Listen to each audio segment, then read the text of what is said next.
Let's take a look at the benefit of selling on credit. Why do companies sell on credit? It's because customers that do not have cash available can buy on credit, and that increases sales and profits. Let's take a look at an example. Let's say that you wanted to go and buy a new laptop from Best Buy. You have two options to buy that computer. You could save up enough money and go pay cash, or you could go and sign up for their no interest, no credit, no payment plan that they offer for 1 year and buy on credit. The benefit to you is you can buy now and pay later. The benefit to Best Buy is that their sales and profit increase because if you remember your revenue principle, it says revenue is earned when goods are sold to the customer, not when cash is collected, but when goods are sold to the customer. So it's a win-win situation. However, there's always a cost associated with selling on credit. And that cost is that sometimes companies cannot collect the money from some customers. Some customers go through financial hardship or they spend more than they can afford and end up with not being able to pay what they owe to the company. That is just a cost of selling on credit. As you all know, cost of doing something is called an expense. Cost of doing business is called an expense. And we call this cost an uncollectible account expense. Sometimes you will see the words doubtful account expense or bad debt expense. All these three words mean the same thing. There are two methods to account for uncollectible receivables. The first method is called the direct write-off method, and the second method is called the allowance method. We're going to take a look at both. First, let's take a look at the direct write-off method. We'll do this by taking a look at an example. Your example says credit sales for $150,000 for 2012. Customer collections were $50,000 for 2012. First, before we take a look at the direct write-off method, let's just post these two entries. Credit sales for $150,000 for 2012. To post that, the two accounts involved are accounts receivable and revenues. Accounts receivable is a permanent account, so it will have a balance that you carry over. Let's assume that that balance is 0. For this particular transaction, what you're going to do is revenue increased by $150,000 and your accounts receivable increased by $150,000.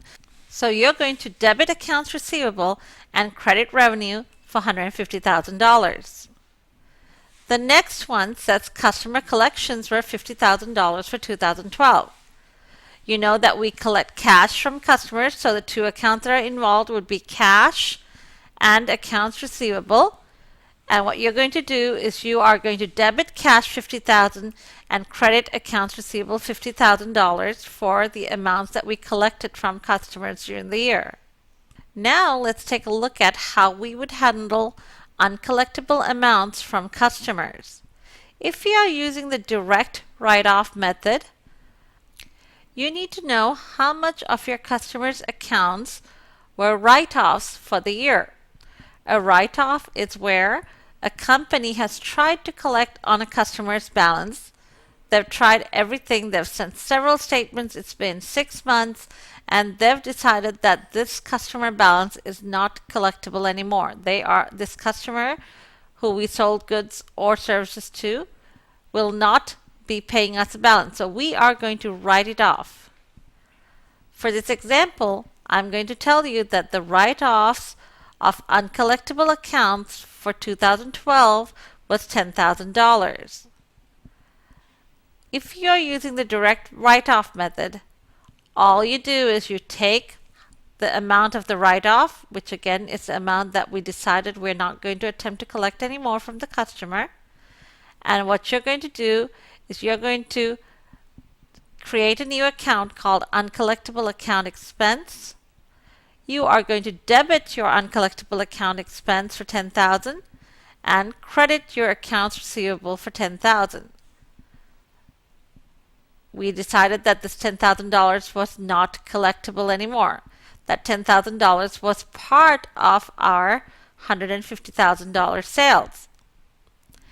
We decided that we're not going to spend any more time and effort, so we are going to reduce our accounts receivable by $10,000 and treat it as an uncollectible account expense. This is what you do when you account for uncollectible accounts using the direct write-off method. Remember, uncollectible account expense can also be sometimes called doubtful account expense or bad debt expense. The direct write-off method waits until a specific account is uncollectible to record the expense. When you know how much is uncollectible, what you do is you debit your uncollectible account expense and you credit your accounts receivable. The direct write-off method is not the best method to use for writing off receivables. The reason is that unless a company decides that an account is uncollectible, it does not get written off. When it gets written off, it's treated as an expense, and then it reduces the company's net income by the amount of that expense. If a company does not want to reduce their net income, then they can decide to keep those uncollectible accounts in their accounts receivable and report them at the full amount.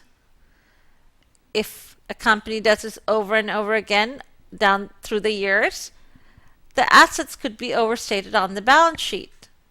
A company decides they're not going to write off uncollectible accounts because that reduces their net income.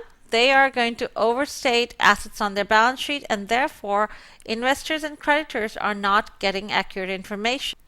Because of that, the direct write-off method is not GAAP compliant. Remember GAAP, generally accepted accounting principles, which are the standards by which we prepare our financial statements. That says that we cannot use the direct write-off method to write off uncollectible accounts. Most small companies who do not prepare financial statements use the direct method to write off their uncollectible accounts. This is the more simpler method. However, if you have to prepare audited financial statements, direct write-off method is not the GAAP compliant method.